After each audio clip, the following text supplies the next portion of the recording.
Namaste and welcome to this edition of The Right Stand, and we start with Paisa and lots more Paisa coming through, ladies and gentlemen. And is this all Partha Chatterjee ka Paisa is the big question that we have to ask, because it's stunning. Not 24 Parganas. The Enforcement Directorate goes ahead and conducts a raid. One of the houses, both the houses allegedly belong to Arpita Mukherjee, and one of the houses was locked. They broke open the lock, and as they broke the lock and they walked in, they've realized they don't need 1, 2, but 3 counting machines. There is gold, there are property documents, and there is cash, and then some more cash. That's what we are given to understand. Property deeds, documents have been recovered, and of course, breaking right this time on The Right Stand, that 3 counting machines have been brought in. Bank officials are present. And of course, there is solid security bandobast. But the amount of cash we are given to understand is quite shocking. These visuals are right behind us as these cash machines are being wheeled in. There are officials present there. There is media present there. And of course, there is Shogato there. So let's go across to Shogato and ask him straight up, how much of cash is there? There are gold bars too. So much money in one flat. Well, Anand, it's very difficult to give you any estimate of the amount of cash that has been recovered. But yes, going by the number of machines, counting machines that have been brought in by the Enforcement Directorate from the State Bank of India's regional headquarters here in Kolkata, it seems that this amount too is staggering, because there are 3 jumbo counting machines that have been brought and another small machine. In all, 4 machines have been brought, we are told, and I will ask my camera person to try and show you. On the left, there is this, you can see the vehicle right in my background, which was used to transport those machines. And this is where the flat is. This is, you can see the kind of security deployment right at the entrance of the block of this particular apartment building, an upscale apartment building in the Belghoria area of North 24 Parganas, in the northern outskirts of Kolkata. Right. Anand, what we can assure you, the information that we are having at this point in time is not just cash, but gold ornaments, gold bars, property documents, deeds, and what's more interesting, some ED officials have confirmed to us that what's interesting is that some of these deeds and documents which have been found were not revealed by Arpita herself during the course of interrogation. The ED had no idea that these documents, these deeds can also be unearthed and recovered. They were taken by surprise, is what we are getting to understand from the site where we are currently standing, where the raid is currently going on. Obviously, it seems that the ED would take quite some time to amass. The problem that we are having is, I'll show you on my background the kind of excitement that is here at this point. You can see the locals also, the residents of the property, they have also gathered in huge numbers. They are quite shocked, stunned, taken aback, I would say, because they had no idea that such a thing would happen, at the same time when there is so much cash that has been stacked and kept in the neighborhood. Shogato, I'll just swing back to you in just a bit. I've got Ashish Merishi with us on the phone line. What are sources within the ED telling you? Is this going to be more than the nearly 22 crores they found last time? So in all likelihood, that is going to happen. The figure could certainly cross 21.90 crores. That is what my sources tell me.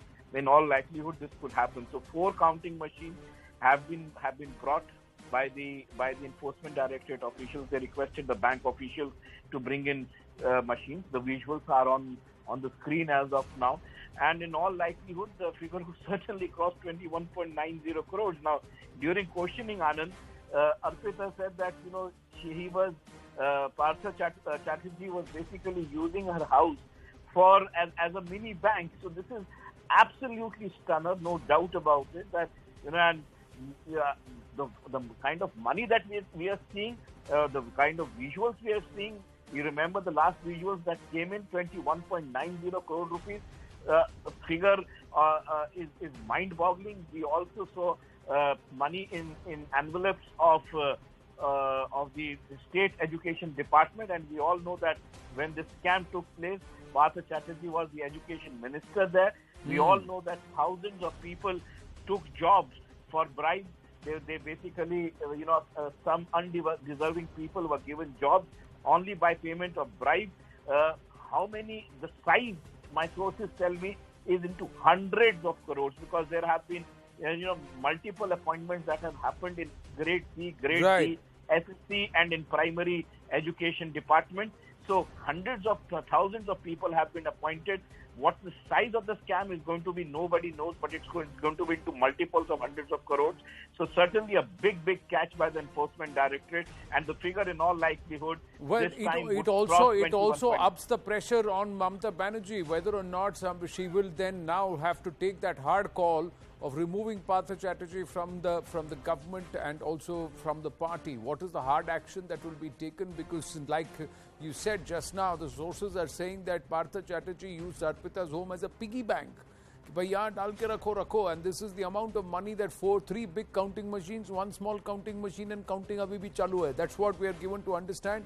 These visuals are from just about an hour ago, and the counting has continued. Shogato is there. He will track the developments, and as and when we have details, we'll go back to this story. But for the moment, moving on here on the right stand. Shogato and Ashish, thank you for your inputs. To the other big development, ladies and gentlemen. A young Bharatiya Janata Yuva Morcha leader was hacked to death in Puttur in Dakshina Kannada. The assailants, we are given to understand, have fled to Kasargod in Kerala. Now, this is a regular occurrence there. Now, does this stem from radicalism? Does this stem from bigotry, brazen bigotry, or pure political ideological hatred? The BJP believe there are jihadi elements involved. The BJP believes that hand of outfits, radical outfits that are pushing a pan-Islamist agenda and also moving northward from Kerala into Karnataka are also involved. They also believe that these are all elements who are getting political patronage or cover fire in the now opposition and the erstwhile governments, that is under the Congress, etc. So these are the political potshots. But the larger question is, just on the cusp, on a day at a time, on the 24th, 26th, radicals have been arrested in Erode, in Salem, in Bengaluru, and there have also been crackdowns in other parts of Karnataka. Comes this hacking. And you see this, that's the vehicle of the local MP, Nalin Katil, that's been shaken by the locals, by the cadre on ground, saying, what are you doing to protect us? Because the family says Praveen is the latest in a long list of recent attacks that have happened on Bharatiya Janata Party and its wings, various affiliates, their cadre on ground. Here are the details.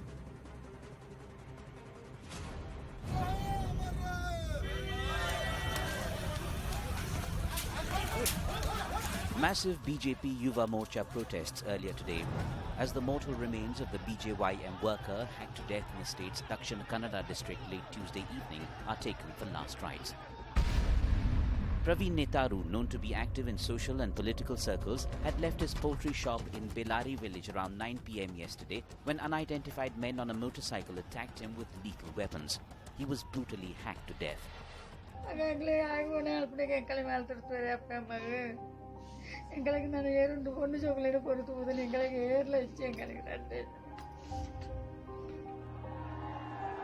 Tensions peaked in the area with the state BJP president's car being corralled. It looks that it was a very pre-planned attempt, and such similarities were there in other cases. So we're studying the whole thing into entirety, and then we'll go to the roots of it. A distinct hate crime angle emerges. A social media post suggests Praveen Netaru was targeted as he slammed beheading calls. Locals also suggest the killing was retaliation for the murder of a Muslim youth in the area a few months ago.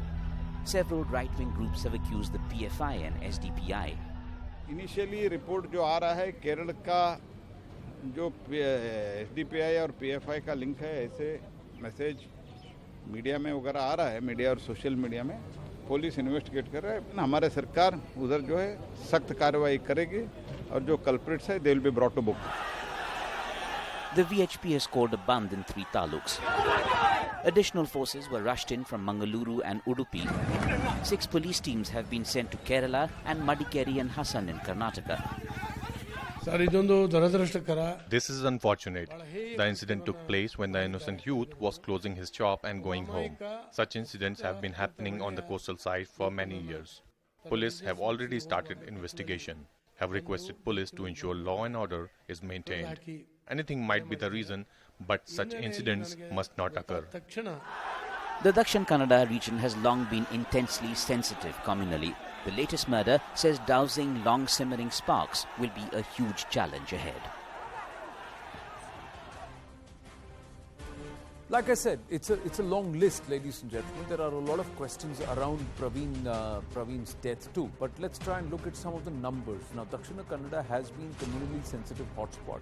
We've had the regions like Udupi, Mangaluru, Chikmagaluru, and of course Shivamogga, Kodagu. These districts have been under the storm, the eye of a lot of issues over the BJY murders. Now you have also the latest coming through, that is the murder in July 2022, that is Praveen. Then you also had the Bajrang Dal murder in February 22. These cadre are all interlinked. They all work with each other. Now 120 communal incidents in 2021. It's the highest in 4 years. What we are saying, there is also intense polarization and radicalization among the locals. That's what reports suggest, because organizations like PFI, FDPI are trying to push themselves and portray themselves as the machinery or perhaps the organization that will counter this so-called Hindutva ideology. That's how they portray it of the RSS and the BJP, and that's why there is huge amount of polarization that we see on ground. Now, seen as the home of love jihad and conversion push. Now, this is also the place where a lot of the activity around the hijab and of course the conversion bill which was brought in by the state government in Karnataka, that was again opposed very, very strongly. So there are layers within layers in terms of in these subaltern regions, and that's something which we have to take consideration of. Touted as the Hindutva cauldron in South India, it's also because there are a lot of champions of Sanatana Pratha, Hindutva. It's supposed to be the seat, and for the last 3 to 4 centuries, if not more, there has been a tussle, civilizational tussle here. Now there is also the row over the Malali Mosque that is also fueling hate. A mosque inside which, when they were trying to undergo renovation and repair work, and they saw that it was actually a temple inside. And now again that matter is in litigation.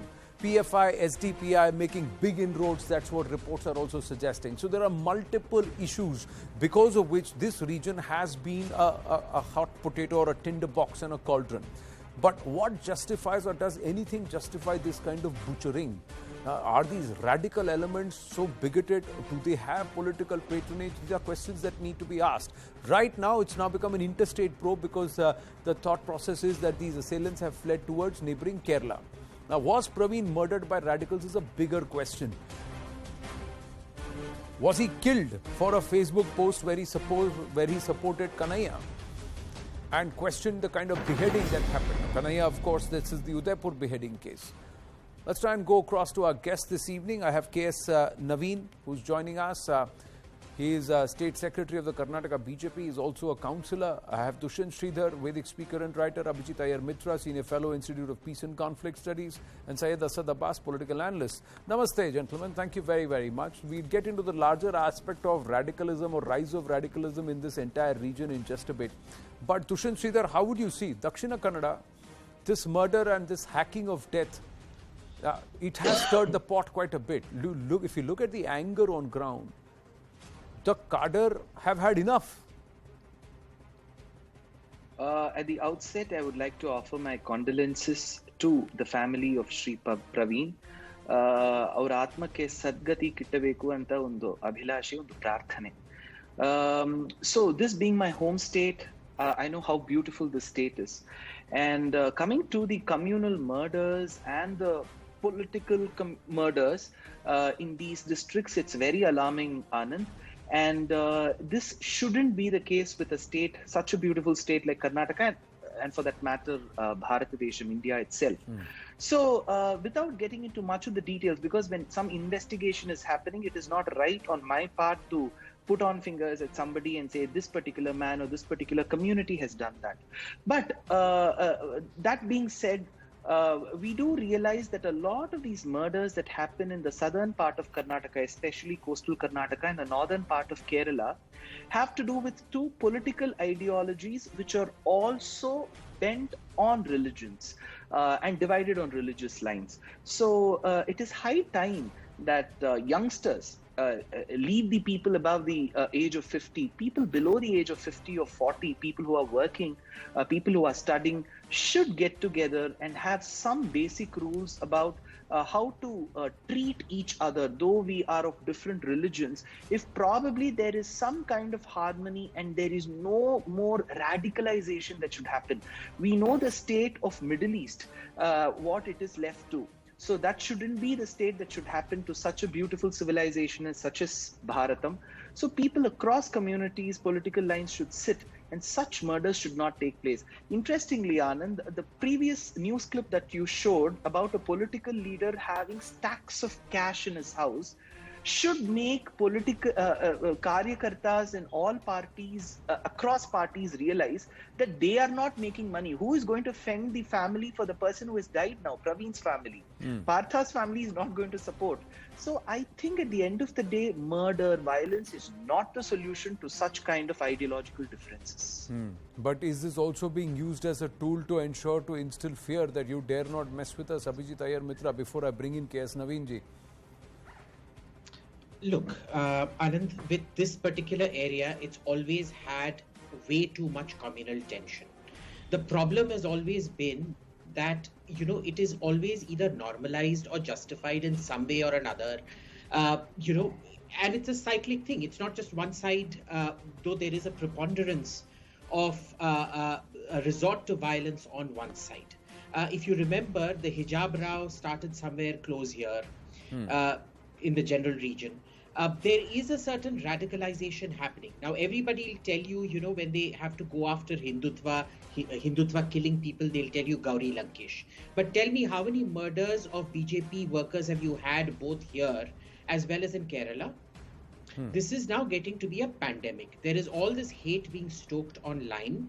And obviously, at some point, it is going to pay off for the people stoking that hate. And whether we like it or not, the BJP workers are the targets of it. No, please complete. Well, I mean, there's very little we can realistically even do about this, because you see, the thing here is, how do you stop politics? The politics of the left is fundamentally, BJP is fascist, BJP is anti-Muslim, BJP is trying to genocide, whatnot, etc., etc., etc. At some point, it feeds into the radicalization cycle. How does radicalization start? It starts with a feeling of alienation, and then it ends up with a feeling of imminent fear, imminent threat. Now, when you say there's an ongoing genocide, everything is a genocide. Do you remember during the hijab row, they called it hijab genocide? There were actually people trending hijab genocide on Twitter. Now, when everything is a genocide, if you are faced with a genocide, what is your primary reaction? It is violence. And that is what we're seeing out here. It is an automatic, instinctive reaction to all the hate that has been consistently built up. And unfortunately, be it in Bengal, be it in Kerala, be it in Karnataka. The sad thing about Karnataka is the complete failure of law and order. This is meant to be a BJP government. What are they doing? Are they sleeping?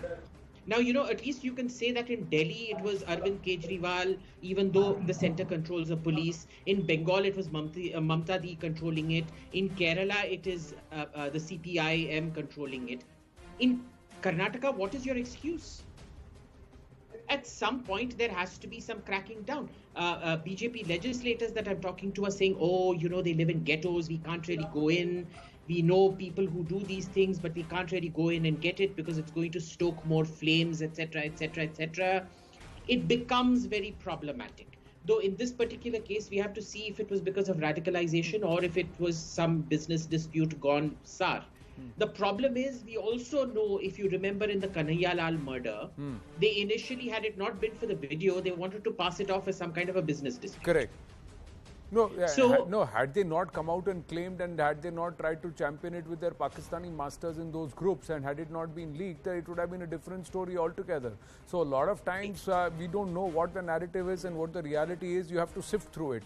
But what you said makes a lot of sense in the sense that we saw in the Carder today, Mr. K.S. Naveen. Did you see how Nalin Katil and what the reaction was?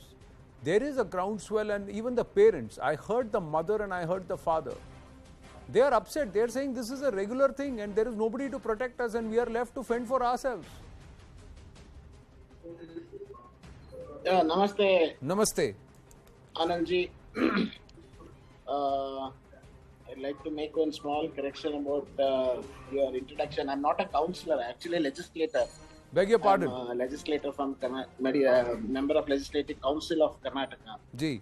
So, in fact, today is a very sad day for all of us at BJP, because I personally knew Praveen, and we have worked together, and he's been a really nice person, and he's been our Karyakarta from quite some time.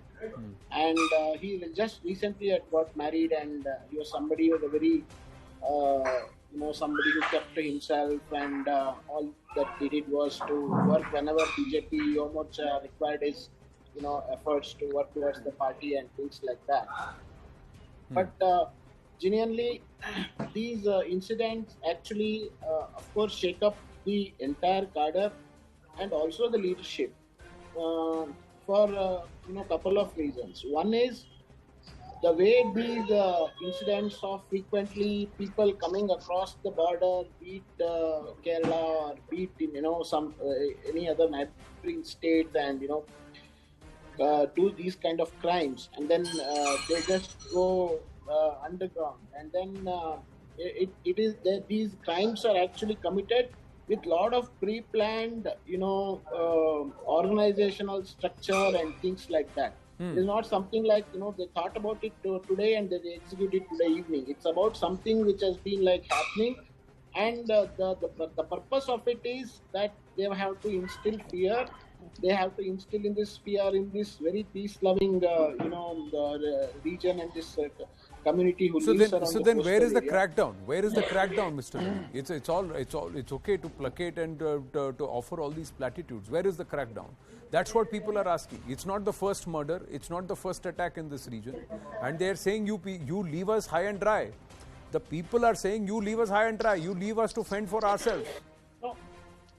No, that is not the case. In fact, when the murder of the Shumaga Bajrang Dal Karyakarta happened, within less than 24 hours, police were able to identify the killers, and they were arrested within less than 3 days, and they were booked for murder, and they are jailed right now. But the whole thing is, whenever some incident like this happens, already there is a lot of track these culprits leave behind them, and then police have started questioning about 15 people, and they're on the track to nab the culprits who have done this heinous crime of killing Praveen Nettar.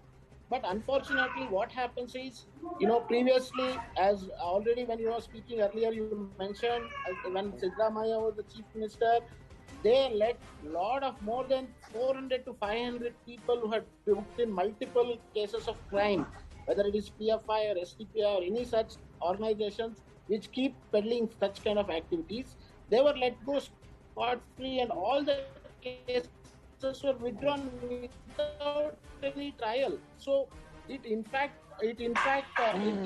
gave a very free hand, that they got to know, okay, you do whatever you want to do them and do what they want to do. That is what is the problem that's happening in Karnataka. In fact, if that is the problem happening, then what are you doing about it? How many of these people are actually locals? How many of these people are actually born and brought up and actually residents of Karnataka? How many of these people are actually residents of India? How many of them are actually illegals? Because just 2 days back, you've got arrests which have happened of those who are from Bengaluru, who are whose origins itself are dubious and questionable. people. Somebody's come from Assam, they say. So the other person, they say, had come from West Bengal. But if you go back and then sift a little more, they were all in touch with people from Bangladesh. They were in touch with people from Pakistan. They are all affiliations with Al-Qaeda. This is all happening right under the nose of the government of the day today. How do we know who these people are, and these people are actually regular locals, Mr. K.S. Naveen? Exactly, whatever you said is perfectly right. There is lot of infiltration of Bangladeshis and people who come from West Bengal and these areas. They have come and made Bangalore as a safe haven. In fact, arresting this one terror suspect 2 days back in Bangalore with lot of proof of what he having connections across the border. That is something which is the government is seriously working upon. We are really targeting the areas where we have got these immigrants settled down, settlements. Because Bangladeshis are all over the place. No, if they, how are they all over the place? Either you tell me, either you say, see, this is what I'm trying to see. Pathikrit Pain is watching the broadcast and he's turning around and saying Band-Aid is being applied where surgery is needed. India needs an Internal Security Act. Law and order can no more be exclusive state domain. If you are saying law and order is a state subject today, then in your state there should be no illegals. Abhijit Iyer Mitra, am I wrong in saying that? There should be there should be no space for radicalism. You should make a law that there will be no vitriol. You can create encryptions and blocks so that nobody in Karnataka can get access to videos that are coming from outside the border. It's possible for you to do. Law and order is your domain, right? Everything here is an excuse. You are an MLC yourself, Mr. K.S. Naveen. Tell me, what is the thought process on this? What is the law that Karnataka has brought to ensure there are no illegals in Karnataka?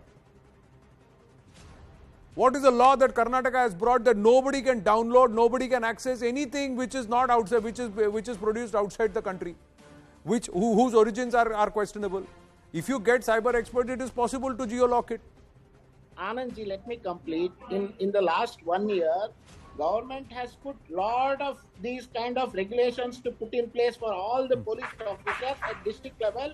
Wherever they have found these kind of people who I'm just going to deviate and go straight across to Tejasvi Surya, who's joining us at this point. Tejasvi Surya is not only a member of parliament in the Lok Sabha, he's also the president of the Bharatiya Janata Yuva Morcha. Tejasvi, namaste. Thank you very much. If you can hear me, this is Anand here. Can you hear me, Tejasvi?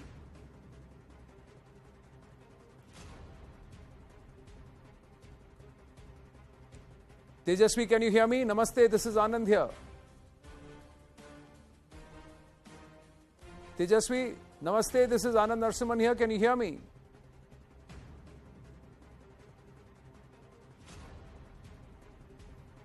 Tejasvi Surya, namaste, this is Anand Narsimhan here. Can you hear me? Am I audible to you?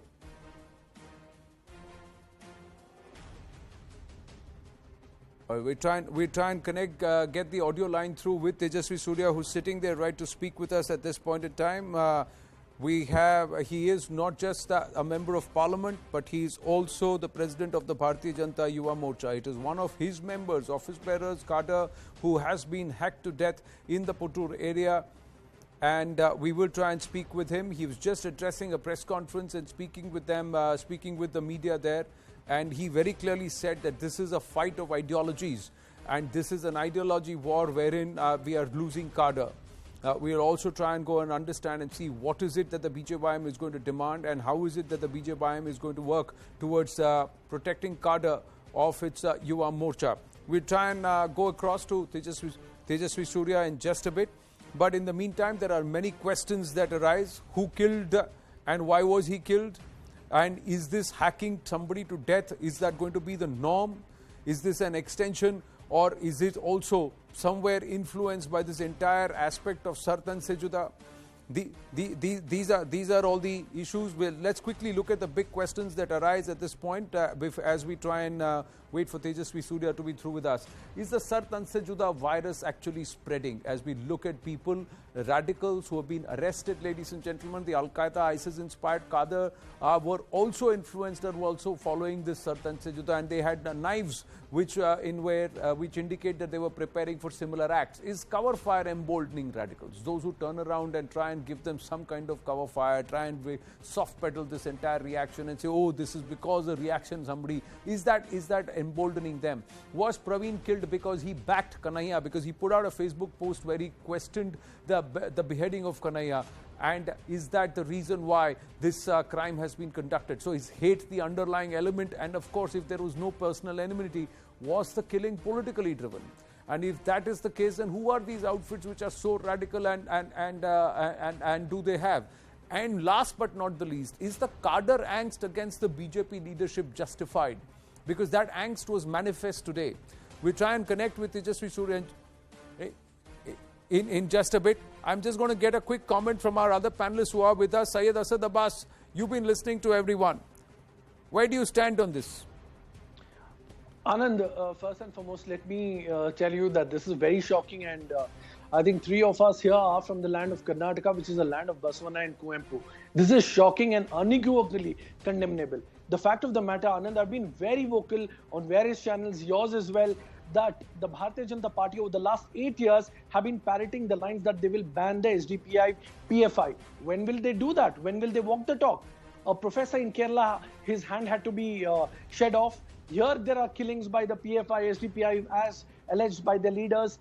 NIA has been under the scrutiny. Many of the PFI members who have been found to have links with Al-Qaeda, ISIS. When will BJP take action? As a matter of fact, many a times I might disagree with the Bharatiya Janata Party, but this time, those Bharatiya Janata Yuva Morcha members rattling the car of Nalin Katil gives out a message that this is not okay. Okay, it is high time that the BJP it is certainly not action. Okay that somebody is hacked to death, and that too when they are travelling. I've got Tejasvi Surya through with us. Tejasvi, namaste. This is Anand Narasimhan here. Can you hear me, Tejasvi? I'm just going to do an audio check with you. Earlier when we tried to connect with you, you couldn't hear us. Can you hear me, Tejasvi? Yeah, can you hear me now? Yes, namaskara. Yeah, this is Anand Narasimhan here. Tejasvi Surya, first up, condolences because Praveen was also a member of the BJYM. Let me first ask you, have you spoken to his family? What is their demand? What do they have to say? Praveen was not only a promising upcoming leader of the Bharatiya Janata Yuva Morcha in Dakshina Kannada, he was also a new father to a young 9-month-old baby. We have lost him today, one of our brothers in arms. With deep anguish, pain, I offer condolences to his family and also assure that every single Yuva Morcha Karyakarta will stand by his family in this hour of grief. Today we had a virtual meeting with all the office bearers of the Yuva Morcha in the state of Karnataka. We all have collectively resolved that the day after tomorrow, we will all be together going and visiting Praveen and his family. Starting from now, we will be making every effort to collect as much donations and funds as is possible to support his family.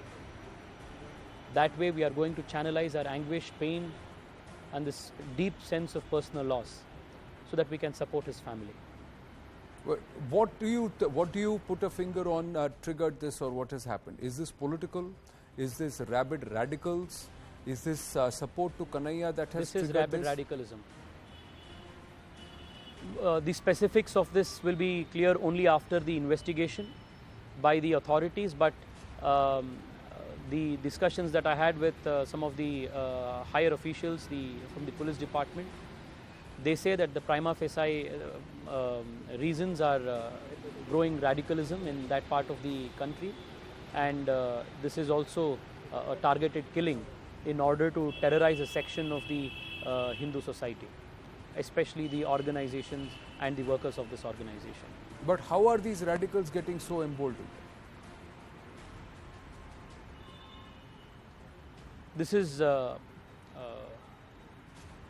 mean, this is not new, it is not today. This is going on in this country from almost a few centuries. The society needs to wake up to the realities of this growing fundamentalism in a section of society, ask questions as to why, how, who perpetrates this ideology, what motivates young men in their 20s to butcher the head of a non-suspecting innocent tailor going about doing his own business, or a young boy, young child coming back from college, or a young father of a 9-month-old baby who had nothing to do with any personal grievance or ideology, with any personal grievance. What is it that is triggering them to behave this way? These are fundamental questions. If we treat this merely as a law and order problem, or diagnose this even more wrongly as a purely political problem between the BJP and Congress, I think we will be missing the trees for the woods. So what is triggering the radicalism? A lot of the blame is put on the Bharatiya Janata Party, the RSS, Hindutva forces. These are the ones who are out to get us, and that's why we have to react. Abhi nahi kiya to phir ye kabhi nahi sudhrenge. Hinduon ko sabak sikhana padega. This is the kind of narrative that's being pushed. So if you will have to answer as to who is the reason for radicalization in Syria, what is the reason for radicalization in some other countries, what is the reason for radicalization in certain countries in Africa, what is the reason of radicalization in certain pockets of the United States and all over the world, in Europe, in Scandinavian countries. Is RSS, BJP also to be blamed there? So the society is finally asking these questions. There is a lot of debate that is being happening, and until we go to the root of that problem, we will not be able to answer these comprehensively as a society. Having said that, Anand, it is also a matter of great misfortune that there is a certain section of political class in India, like the Congress party in Karnataka, which went ahead and freed more than 1,500 charge-sheeted criminals belonging to these radical organizations like PFI, SDPI, KFI. So the cycle of murders that you're witnessing in Karnataka today can be directly attributed to this act of freeing these criminals 5 years ago by the Congress government to build its vote bank. For how long will we allow this to go? How many more young men, how many more young women, how many more innocent Kanhaiya Lal should we lose for this vote bank politics? This is a question that the Hindu society in general and the Indian society must be asking today. My final question, Tejasvi Surya, is the angst that was on display from the cadre. Nalin Katil was in for a rough time there, and the cadre have also expressed their displeasure with the leadership, saying, you have left us, hung us out to dry there. You have left us to fend for ourselves. Anand, I want to make it very clear. You must understand the psyche of our Karyakartas. Unlike the Congress party where the cadre is treated as a paid worker, the culture in our party is different. Our Karyakarta is a part of our parivar. He is a member of our family. So the loss is deeply personal. Therefore, and naturally, the anguish and pain is that much more intense. So it is natural that young Karyakartas have expressed the anguish, but it is in no way, let me underline it, it is in no way questioning the integrity or intent or commitment to ideology of our leadership. It is expression of pain, it is an emotional outburst to vent out their ire, to bring out their akrosh out. Which is why today in our meeting when we sat together, these very young Karyakartas who were so upset, so deeply pained, they were the ones who suggested that we will all together go collect as much donations as is possible and we will go and hand over this money in support to Praveen's family. That is the culture of our party. Please don't misread it for party politics. Hindutva for our party's core Karyakartas is not an election ideology. It is not an election agenda. It is very life. It is our very soul.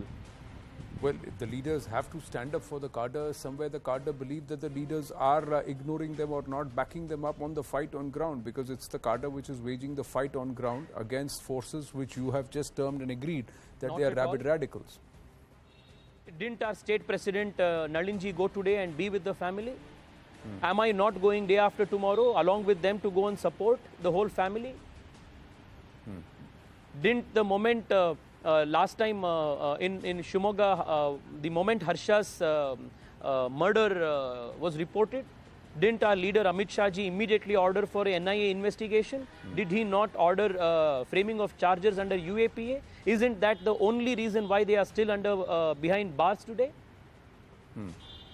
If earlier in Karnataka we had a government which would free criminals who were charge sheeted because they belong to organizations which helped them build their vote bank. Today, for the first time, Karnataka has, thanks to the BJP, a government which charge sheets these offenders, orders quickly investigation by agencies like the NIA, frames charges under stringent legislations like the UAPA, arrests these people, is building dossiers with credible evidence to ban these organizations. So, there is no way that our Karyakartas or anyone is questioning our integrity and intent. Thank you, Anand. Right. Thank you, Tejasvi Surya. And I hope by the time you go to meet their family, there is they get to the bottom of who did this and why, and the perpetrators are nabbed. I think you go. That's what I can only hope and pray. And as I offer condolences, thank you, Tejasvi Surya. I'm just going to quickly go across, and I think we have the Home Minister of Karnataka, Shri Arga Janendra ji, also with us. Mr. Janendra, namaskara. Thank you very, very much. Thank you for your patience. Can you please tell me what is the latest on the investigation part? Where has what is the any leads that you can share on who killed Praveen? ಖಂಡಿತ ಇವತ್ತು ವಿಶೇಷವಾಗಿ ಪೊಲೀಸರ 4-5 ತಂಡಗಳು investigation ಮಾಡ್ತಾ ಇದ್ದಾವೆ. ಸುಮಾರು 10 ಜನ ಆಗೋಷ್ಟು ಕರ್ಕೊಂಡು ಬಂದು ಅನುಮಾನಾಸ್ಪದ ವ್ಯಕ್ತಿಗಳನ್ನು ಕರ್ಕೊಂಡು ಬಂದು ಇಂಟ್ರಾಗೇಷನ್ ಮಾಡ್ತಾ ಇದ್ದಾರೆ. ಬಹಳ ಬೇಗ ಈ ಕಲ್ಪ್ರಿಟ್ಸ್ಗಳನ್ನು ಅರೆಸ್ಟ್ ಮಾಡುವಂಥ ಕಾರ್ಯ ಆಗ್ತದೆ ಅಂತ ಹೇಳಿ ನಾನು ನಂಬ್ತೀನಿ. ವಿಶೇಷವಾಗಿ ಪೊಲೀಸರು ಈ ಬಗ್ಗೆ ಒತ್ತು ಕೊಟ್ಟು ಫೀಲ್ಡಲ್ಲಿ ಕೆಲಸ ಮಾಡ್ತಾ ಇದ್ದಾರೆ. But Mr. Janendra, you are saying that some people have been nabbed and interrogation is on. Do they belong to any particular political party or organization or outfit? ಕೆಲವರು SDPI, PFI, CFI ಮೆಂಬರ್ಸ್ ಇದ್ದಾರೆ. ಇನ್ನು ಕೆಲವರು ಏನು ಅಲ್ದಿದ್ದವರು ಕೂಡ ಇದ್ದಾರೆ. ಇದರ ಹಿನ್ನೆಲೆಯಲ್ಲಿ ಎಲ್ಲ ಆ್ಯಂಗಲ್ನಲ್ಲೂ ತನಿಖೆ ನಡೀತಾ ಇದೆ. So you're saying they belong to PFI and its offshoots, SDPI and CFI, those, and that's where the point is. So is this personal hatred or is this political? What is the reason, sir? ನೋಡಬೇಕು ಈ ಯಾವ ಆಧಾರದ ಮೇಲೆ ಅವರು ಕೊಲೆ ಮಾಡಿದ್ದಾರೆ ಹೇಗೆ ಅಂತೇಳಿ ಇನ್ನು ತನಿಖೆಯ ನಂತರ ಹೊರಗೆ ಬರಬೇಕಾಗುತ್ತೆ ಅಷ್ಟೇ. ಆತ ಒಬ್ಬ ಒಳ್ಳೆಯ ಸಾಮಾಜಿಕ ಕಾರ್ಯಕರ್ತ. ಅವನ ಹಿನ್ನೆಲೆ ತುಂಬ ಚೆನ್ನಾಗಿತ್ತು. ಯಾವುದೇ ಕೇಸ್ಗಳಿರಲಿಲ್ಲ, ಯಾರೂ ರೈವಲ್ರಿ ಇರಲಿಲ್ಲ. ಆ ಇಡೀ ಕುಟುಂಬವನ್ನು ಇಡೀ ಊರು ಪ್ರೀತಿಸ್ತಾ ಇತ್ತು. ಇಂಥ ಸಂದರ್ಭದಲ್ಲಿ ಅವನು ಕೊಲೆ ಆಗಿರ್ತಕ್ಕಂಥದ್ದು ಇಡೀ ಸಮುದಾಯಕ್ಕೆ ಬಹಳ ದೊಡ್ಡ ದುಃಖವನ್ನು ತಂದಿದೆ. ಇವತ್ತು ನೋಡಿದ್ರಿ ತಾವು ನಿಮ್ಮ ಮೀಡಿಯಾದಲ್ಲಿ ಔಟ್ಬರ್ಸ್ಟ್ ಆಗಿದೆ. ತುಂಬ ಜನ ತಾಳ್ಮೆ ಕಳ್ಕೊಂಡಿದ್ದಾರೆ. ಅಂದರೆ ಆಕ್ರೋಶ ನಿರ್ಮಾಣ ಆಗಿದೆ. ಯಾರು ಕಲ್ಪಿಸಿದ್ದಾರೆ ಅವರ ವಿರುದ್ಧ ಆಕ್ರೋಶ ವ್ಯಕ್ತ ಆಗುವಂಥ ಸಂದರ್ಭದಲ್ಲೇ ಸರ್ಕಾರದ ಮೇಲೂ ಆಕ್ರೋಶ ನಿರ್ಮಾಣ ಆಗಿದೆ. ಸಹಜ. ಅಂಥವನೊಬ್ಬನ ಕಳ್ಕೊಂಡಾಗ ಅಂಥದ್ದು ಆಗುವಂಥದ್ದು ಸಹಜ. You're saying that he was somebody with an impeccable record who helped society. He had great currency with the local people in terms of his own stature there, and it is very shocking because he had no personal enmity. The family has also said the same thing. Family has also said that there was no personal enmity, and we could see the outpouring. He had lots of support, and that's why so many people turned out. And you're saying it's natural that there will be locals will be upset with the government also. But let me ask you, sir, are there enough grounds to curtail, curb or act against the activity if these people, if the murder was committed or if there is a hand of the PFI, SDPI, CFI as you are alleging? People are asking, when is the Karnataka government going to crack down on this group? ಖಂಡಿತ. ಯಾಕಂದರೆ ಕರಾವಳಿ ಭಾಗದಲ್ಲಿ ಇಲ್ಲಿ murder ಮಾಡಿ ಕೇರಳಕ್ಕೆ ಓಡೋಗ್ತಾರೆ, ಕೇರಳದಲ್ಲಿ ಮಾಡಿ ಇಲ್ಲಿಗೆ ಓಡಿ ಬರ್ತಾರೆ. ಈ ರೀತಿ ಕೆಲವು ಮತೀಯ ಸಂಘಟನೆಗಳು ಕಾರ್ಯಾಚರಣೆ ಮಾಡ್ತಾ ಇದ್ದಾವೆ. ಅವಕ್ಕೆ ಶಾಂತಿ ನೆಮ್ಮದಿಗಿಂತ ಯಾರ್ದಾರು ರಕ್ತಪಾತ ಬೇಕಾಗಿದೆ, ಪ್ರಾಣ ತೆಗೆಯುವಂಥದ್ದು ಬೇಕಾಗಿದೆ. ಕನ್ನಯ್ಯನ ಯಾವ ರೀತಿ ಹತ್ಯೆ ಮಾಡಿದ್ರು ಅದೇ ರೀತಿ ಎಲ್ಲರನ್ನೂ ಹತ್ಯೆ ಮಾಡ್ತೀವಿ ಅನ್ನುವಂಥ ಒಂದು ಭಾವನೆಯಿಂದ ಕಾರ್ಯಾಚರಣೆ ಮಾಡ್ತಾ ಇದ್ದಾವೆ. ಹಾಗಾಗಿ ಇಂಥ ಸಂಘಟನೆ ಮೇಲೂ ಕೂಡ ಕಣ್ಣಿಟ್ಟು ಕಾಯ್ತಾ ಇದ್ದಾರೆ ಪೊಲೀಸರು, ಅವ್ರನ್ನ ಫಾಲೋಅಪ್ ಮಾಡ್ತಾ ಇದ್ದಾರೆ. ಅಂತ ಯಾರೇ ಕಲ್ಪ್ರಿಟ್ ಸಿಕ್ಕಿದ್ರು ಕೂಡ ಅವರಿಗೆ ಶಿಕ್ಷೆ ಕೊಡುವಂಥ ಕೆಲಸ ಆಗ್ತದೆ. So you are saying that you will try and crack down on whoever, and if their crime is proved, you'll bring them to book. But Mr. Janendra, this region, Dakshina Kannada, has a strong RSS BJP presence. So how is it that the cadre of RSS BJP are being attacked? And the locals are saying that this is a repeat thing. It keeps happening. Some Muslim person is killed, and then a Hindu person is killed, and then this keeps going on there in this region. Last time Muslim July 21 ಯಾವುದೇ ಮತೀಯ ಭಾವನೆಯಿಂದ ಅಲ್ಲ.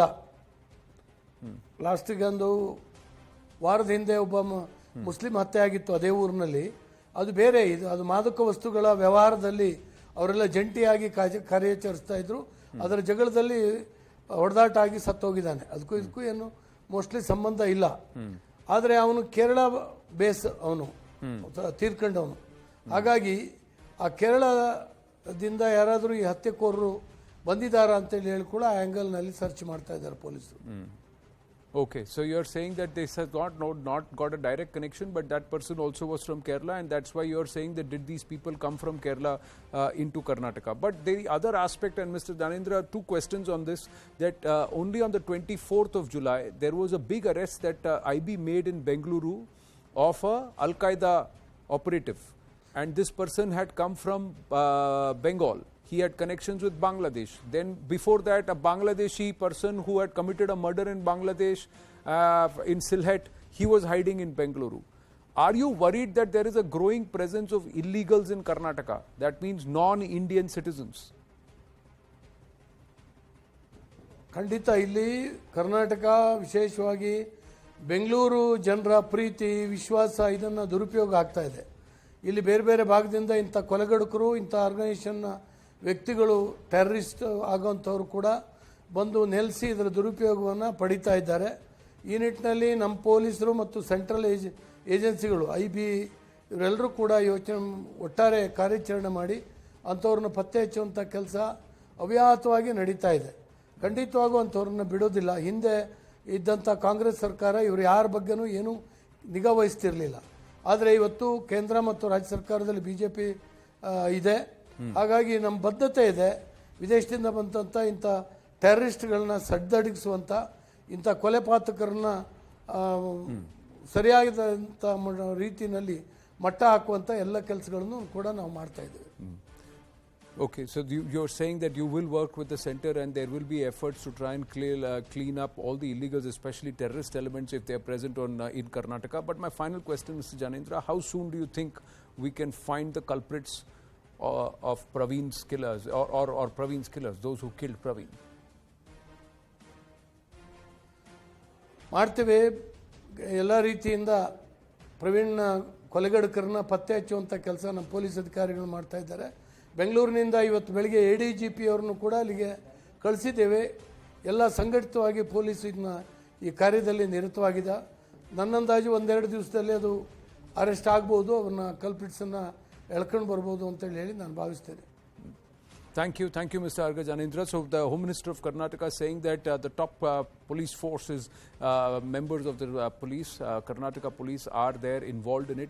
The ADGP himself is also supervising the interrogation and the investigation. In a day or two, they should be able to nab the culprits. That's what they're saying. As far as the big story is concerned, Tejasvi Surya and also Arga Janendra speaking to us here on the Right Stand here at CNN News 18. We're going to take a very short break, ladies and gentlemen. Stay with us here on the Right Stand.